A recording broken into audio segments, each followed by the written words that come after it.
dia, eu sou a Sandra e está começando para vocês mais um BioRepórter. E no programa de hoje nós vamos abordar os campos rupestres ou afloramentos rochosos, falando um pouco mais sobre suas adaptações fisiológicas em plantas e animais. Bom, lembrando que o programa de hoje está sendo patrocinado pela UENG, Unidade Brité, e é uma parceria com a turma de Ciências Biológicas do 5º período. O campo rupestre ou rupícola é um bioma encontrado em topos de serras ou chapadas e estão localizados a mais de 900 metros de altitude e ocasionalmente a partir de 700 metros. E devido a essas altas altitudes, há ventos constantes e variações extremas de temperatura, com dias quentes e noites frias. São formados por afloramentos rochosos, vegetação herbácea, gramíneas e arbustos, podendo ainda comportar arvoredos pouco desenvolvidos. O seu regime climático consiste em marcados invernos secos e verões úmidos. E agora eu vou chamar a nossa repórter. Cássia, você consegue me ouvir? A Cássia está no Parque do Serra do Rola Moça, com a Andreia, que é a nossa bióloga entrevistada e especialista na área. Bom dia! Nós estamos aqui no Parque Estadual do Rola Moça para falarmos dos campos rupestres, que são campos de altitude que estão presentes numa altura média a partir de 900 metros. E a característica desses campos rupestres são os solos, que podem ser pedregosos. Ocasionalmente, também podem ocorrer a partir de 700 metros em áreas onde há ventos constantes e variações extremas de temperatura, com dias quentes e noites frias. O solo desse ambiente é formado por quartzitos, arenitos e ferruginosos. E eles estão associados a afloramentos rochosos, que são quando a rocha ela sobressai sobre o solo. Com isso, essa formação rochosa ela permite o acúmulo de água durante as chuvas e as neblinas. Nós ainda podemos perceber que a vegetação é bastante característica. É composta por gramíneas e arboretos, em sua grande maioria. A característica das folhas também é coriácea, que nós iremos demonstrar seguindo a apresentação. À noite, há grande formação de neblina nos campos rupestres. Muitas espécies têm características que lhe permitem se utilizar da umidade do ar. Podemos citar as canelas de ema, que são da família Velociaceae. Quando as folhas mais velhas caem, bainhas permanecem junto ao caule. Internamente, essas bainhas ocorrem em raízes que têm um tipo especial de tecido, chamado velame, capaz de acumular água como uma esponja. Esse tipo de planta são ainda capazes de reter água no tecido das folhas. Outras plantas da família Velociaceae são capazes de se manterem vivas, mesmo estando completamente secas, e parecem ressuscitar quando voltam à chuva. As plantas dos campos rupestres estão também expostas a grande intensidade luminosa, ventos fortes e escassez hídrica. Algumas características das folhas dessas plantas contribuem para evitar a perda excessiva de água. Folhas reduzidas diminuem a superfície de evaporação e transpiração.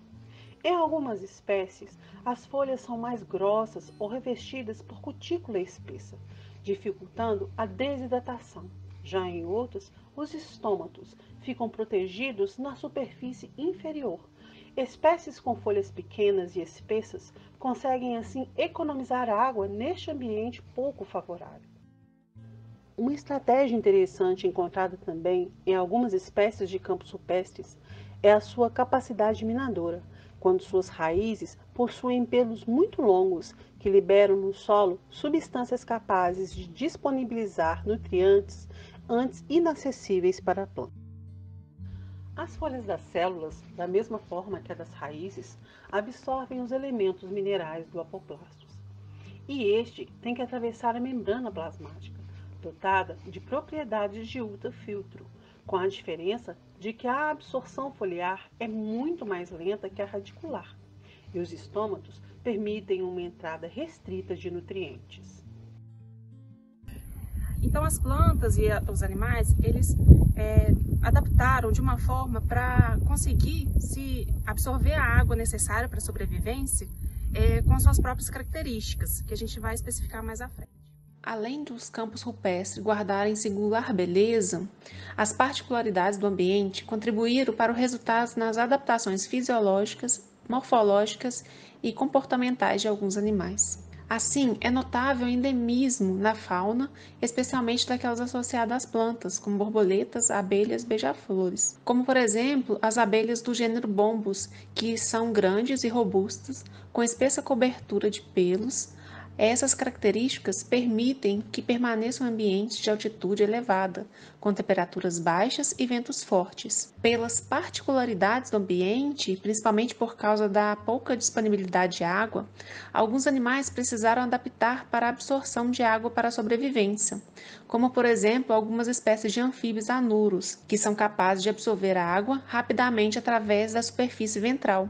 Isso parece ser especialmente relevante considerando as características dos campos rupestres, já que permitiria, por exemplo, o aproveitamento do orvalho das primeiras horas da manhã. Podemos citar outras adaptações, como o tempo larval curto, rápido desenvolvimento, desovos depositados na vegetação. De maneira geral, os animais que vivem em campos rupestres se adaptaram de acordo com o ambiente. A fauna nesses locais é abundante. Ao observarmos as plantas e animais que se adaptaram para viverem no campo rupestre, uma pergunta nos surgiu: e o ser humano? Se necessário fosse ele viver por um longo período nesse tipo de habitat, o corpo humano seria capaz de viver assim? A água que fica retida no organismo humano, ela fica acumulada nos vasos, no espaço intracelular e no interior das células. Quando o organismo humano sofre com déficit hídrico, o corpo tem um mecanismo que retira a água desses locais e leva para os locais necessários, ou seja, para o espaço intracelular. Só que esse mecanismo, esse sistema, ele é limitado, porque já é um sistema de desidratação. E a desidratação é um sistema perigoso, porque o corpo ele obedece mais ao comando de fome do que de sede. E o organismo começa a ficar com alguns órgãos sofrendo. Um exemplo, que muito pouco falado, é o cérebro. Ele sofre uma diminuição de tamanho, portanto, ele tem que se esforçar mais para realizar as suas tarefas. O corpo humano, ele é revestido pelo tecido epitelial de revestimento, ou seja, a nossa pele. Esse tecido também reveste os nossos órgãos internos, as nossas cavidades internas. Esse órgão ele tem a função de proteger o corpo contra a desidratação. A sua forma ele é formado por células achatadas e dispostas em caminho. De acordo com Silveira, os campos rupestres ocupam menos de 1% do território brasileiro, mas mesmo assim abrigam uma biodiversidade de 15% de todas as plantas vasculares encontradas no Brasil. É justo dizer que essa biodiversidade é um resultado de milênios de anos de adaptação desses organismos a esse ambiente. Isso considerado um patrimônio natural para a humanidade. Os campos rupestres têm sofrido fortemente com a destruição da sua área total.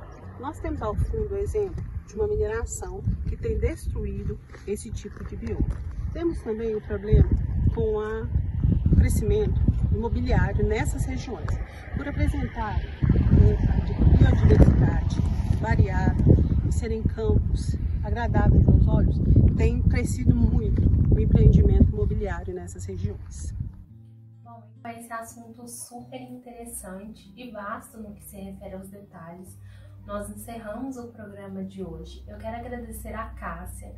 A Cássia foi quem contatou a Andréia para dar a entrevista e fez essa entrevista. E também agradecer a Andréia que disponibilizou o tempo dela para falar com a gente. Também agradeço a vocês, aos nossos telespectadores. E aguardo vocês no próximo programa. Até semana que vem.